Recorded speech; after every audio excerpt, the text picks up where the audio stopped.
Tennis खिलाड़ी थी और अपनी खुद की एकेडमी चलाती थी, जहां वो उभरते हुए एथलीटों को कोचिंग देती थी। उन्होंने विश्वनाथ हर्षिनी और साथ ही बोक्राट मेलिस, सूनी इरफान और मारूरी सुहिता और दिलनाज माशा बायोवा सहित कई अंतर्राष्ट्रीय खिलाड़ियों के खिलाफ मैच खेला था और उसके बाद उनके ही पिता ने उनकी 3 गोलियां मारकर हत्या कर दी।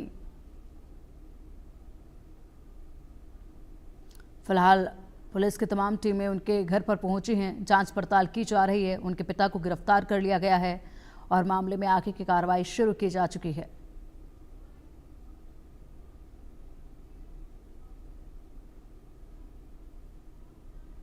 तो दिल को दहला देने वाली ये खबर, काफी कुछ कमाया था राधिका ने, बेहद मेहनत करके यहाँ तक का सफर तय किया था राधिका ने, लेकिन उनके ही पिता ने उनकी हत्या कर दी।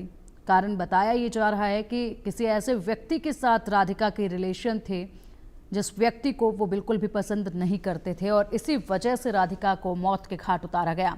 अधिक जानकारी के लिए हमारे सहयोगी गुलशन का रुख करेंगे। गुलशन, वाकई में हैरान कर देने वाली ये खबर सामने आ रही है गुरुग्राम से, जहां पर राधिका की हत्या उसी के पिता ने कर दी है और बेहद कामयाब थी राधिका, लेकिन बावजूद इसके उनके पिता ने एक बात को लेकर अपनी बेटी को मौत के घाट उतार दिया। देखिए, बिल्कुल राधिका यादव के पिता को ये रास नहीं आ रहा था कि आखिर उसने वो टेनिस एकेडमी क्यों खोली हुई है, और जिसको लेकर पिता ने बार बार राधिका यादव को ये कहा कि आप अपनी टेनिस एकेडमी को बंद कर दो, लेकिन बंद नहीं की और उसके बावजूद फिर आखिरकार पिता ने अपनी ही बेटी को मौत के घाट उतार दिया। जो कि बताया जा रहा है कि पिता जब दूध लेने के लिए जाते थे तो समाज उन्हें ताना देता था कि वो अपनी बेटी की कमाई खा रहे हैं, और उसके बाद वो तंग आकर उन्होंने अपनी बेटी को ये कहा कि आप इस एकेडमी को बंद कर दें, लेकिन बेटी ने वो एकेडमी बंद नहीं की। हालांकि शुरुआती दौर में जब 3 महीने पहले राधिका को वो टेनिस एकेडमी खुलवाई थी तो उसकी एवज में उन्होंने 1.25 करोड़ रुपए उस टेनिस एकेडमी को खुलवाने के लिए भी दिए थे। हालांकि उन्हें ये नहीं पता था कि समाज उन्हें ताना देगा और उन्हें इस तरह की बातें करेगा कि वो अपनी बेटी का खा रहे हैं, और उससे तंग आकर जो है उन्होंने अपनी ही बेटी को मौत के घाट उतारा है। फिलहाल पुलिस ने पिता को गिरफ्तार कर लिया है और आगे की पूरी जांच कर रही है। राधिका यादव एक टेनिस प्लेयर थी, जो कि इंटरनेशनल टेनिस प्लेयर थी। हालांकि कुछ ही दिन पहले उसके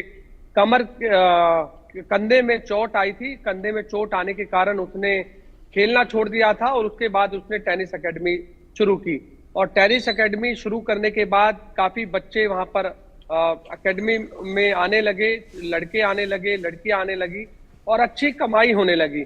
लेकिन पिता भी हालांकि पहले खुश थे जब उसने टेनिस एकेडमी खोली थी, लेकिन जैसे जैसे समाज के लोगों को इस बारे में जानकारी मिली कि दीपक यादव जो इस समय आरोपी है पिता, उसकी बेटी ने टेनिस एकेडमी खोली हुई है और उसकी अच्छी खासी जो टेनिस एकेडमी चल रही है, और इसी का समाज जो है उसे बार बार ताना दिया करते थे।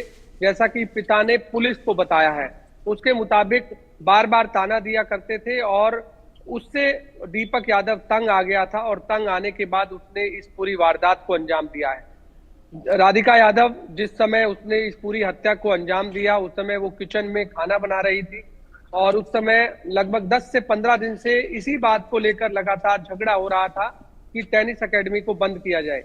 लेकिन वहीं राधिका यादव अपने पिता को बार बार ये भी समझा रही थी कि पापा, अगर समाज क्या सोचता है उसके बारे में हमें नहीं जाना चाहिए, क्योंकि क्या एक लड़की कमा नहीं सकती है या एकेडमी खोल नहीं सकती है या बच्चों को सिखा नहीं सकती है, इस तरह की बातों को आप दरकिनार किया करें। लेकिन पिता को ये बातें ना गुजरी और उसके बाद उसने इस पूरी हत्या की वारदात को अंजाम दिया। बड़े अफसोस की बात है कि 4 लोग क्या कह रहे हैं, यही बातें सुनने के बाद अपनी खुद की ही बेटी के हत्यारे बन बैठे हैं ये पिता, सिर्फ लोगों की बातें सुनकर। बड़े अफसोस की बात है ये। बहुत शुक्रिया आपका इन तमाम जानकारियों के लिए।